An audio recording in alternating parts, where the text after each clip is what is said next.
Well, it's been a perfect week in Lake Okee-dokee, Florida, my hometown. Down on the edge of the Everglades, the weather was sunny and in the 80s every day. Perfect for welcoming the new pastor.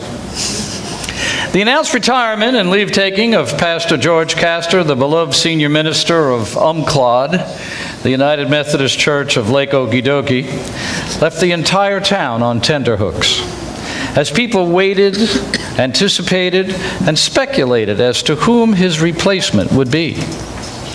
In such matters, the name of a new pastor is usually known by church members before the retiring pastor's last day, but not so in this case, which only fueled the rumor mill the more. Those with a tendency to separation anxiety thought that perhaps the bishop of the Florida Conference, whose responsibility it was to choose a new pastor, was reluctant to do so too quickly in the hope that Pastor Castor would change his mind. Optimists guessed that perhaps he couldn't decide between a host of worthy candidates, while pessimists opined that perhaps there was no one who could measure up to Pastor Castor's tremendous contribution to Okee-dokee over the years, and the good bishop was merely looking for a way to protect Pastor Castor's replacement from the comparisons that would inevitably be made. After all, it would take a strong man to deal with that. And so everyone was shocked and amazed when it was finally announced that the new pastor would be an interim, and that she would serve for a minimum of 6 months and a maximum of 2 years. The response was, well, it was something to behold. The women members of Okee-dokee were immediately supportive. It's about time we had a woman in the pulpit, they said, while the men found themselves caught in a prison of political correctness. On the one hand, they didn't want to appear disapproving of the first female pastor in the history of Okee-dokee and therefore risk incurring their wives' reproach, not to mention the embarrassment of being labeled sexist. But on the other hand, many were not quite comfortable with the notion of a lady preacher either. Progress and modernity has come to Lake Okee-dokee, the Lake Okee-dokee Croc wrote in a welcoming editorial. And the town's other clergy, who formed the membership of the Lake Okee-dokee Men of the Cloth Council, wondered out loud whether this would force them to change the name of the group and whether she played golf. Finally, the day came for the members to meet her in person, and she was beautiful. I mean, really beautiful. Carrie Underwood beautiful. Almost instantly, the polarity of Okee-dokee's members swung 180 degrees as the men smiled at each other knowingly and allowed as how perhaps they had been a little hasty in their judgment. Perhaps she ought to be given a chance, out of respect for the bishop's decision. Meanwhile, the wives squirmed uncomfortably as they searched for a way to walk back their previously unbridled encouragement of their husbands to accept the societal change she represented by adopting a more measured restraint in their initial interactions with this new pastor. Progress and modernity has come to Lake Okee-dokee, the Lake Okee-dokee Croc reiterated in a follow-up interview with her. And so it was that the Reverend Dr. Brandy Wilkins assumed the helm of Okee-dokee. All of this newness would have faded quickly, and the seasons of the church reimposed themselves at Okee-dokee had it been any other time of the year but late September.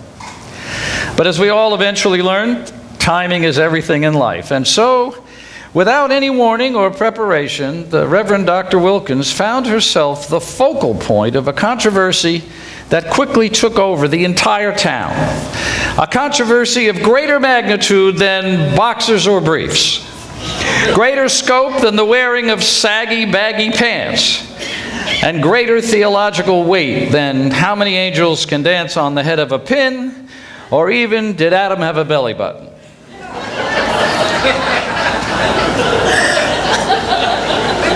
It was Fall Fest or Halloween? Throughout Lake Okee-dokee's neighborhoods, both viewpoints were in evidence.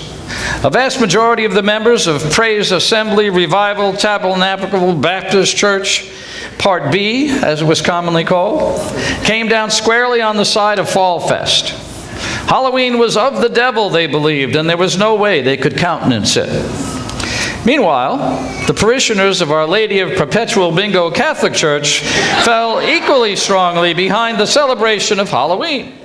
Halloween was the necessary precursor to All Saints' Day, a holy day of obligation, a celebration the church had owned since the year 610. There was no way they would surrender it to Satan or to those willing to surrender it to him. Members of Whispering Palms Episcopal stayed out of the controversy altogether. To them, it didn't matter whether it was Fall Fest or Halloween. Either way, it would come down to costumes and candy for the children and wine and cheese for the adults. Everyone, it seemed, was eager to publicly declare their stand on the issue. The churches used the sign on their front lawn, the one usually reserved for announcing the title of the coming week's sermon. The Catholics rallied their members with a simple directive: take back Halloween. Part B warned its members, don't fall for Satan's tricks. Whispering Palms steered clear with a sermon on the perfect seasonal wine for a Seder. And individual homes adopted their own symbols: carved jack-o'-lanterns for those favoring Halloween, and a bundle of corn stalks and an uncarved pumpkin, or a door spray consisting of 3 ears of corn with multicolored kernels for Fall Fest fans. And so, all eyes turned to Umclod to weigh in and hopefully break the tie. It was going to take a strong woman to deal with that. And if the issue had split the town right down the middle, so had it evenly rent Umclod. Out of respect, most members kept their preferences to themselves, but as in Lake Okee-dokee in general, there were a few outspoken advocates on both sides. And a strange thing happened. People began sitting on one side of the sanctuary or the other, closer to the outspoken advocate they favored, even if they had sat somewhere else for years. It was extremely subtle, sort of like continental drift. But in the course of a few weeks, everyone had voted with their backsides, so to speak. It remained then for Pastor Wilkins to declare herself, and it was then that the wisdom of the bishop's choice was manifested. She did the smartest and most logical thing she could do. She kicked the can, or in this case, the pumpkin, down the road by declaring that a decision which would have the effect of binding Umclod to a particular course for years into the future rightly belonged to the one who would have to live with that decision, the permanent pastor, whoever he or she might be, whenever he or she was named. Game, set, match. The men of Umclod were quietly relieved. She had dodged the bullet. She would be completing her tenure. The women admitted grudging admiration. After all, it was clever, non-confrontational, and neutral. And the townsfolk accepted the reality that, while the battle may have been averted, the war was yet to be won. And that's the news from Lake Okee-dokee, the little town on the edge of the Everglades that time pretty much ignores, where all the women are right, all the men are happy, and all the children play outdoors.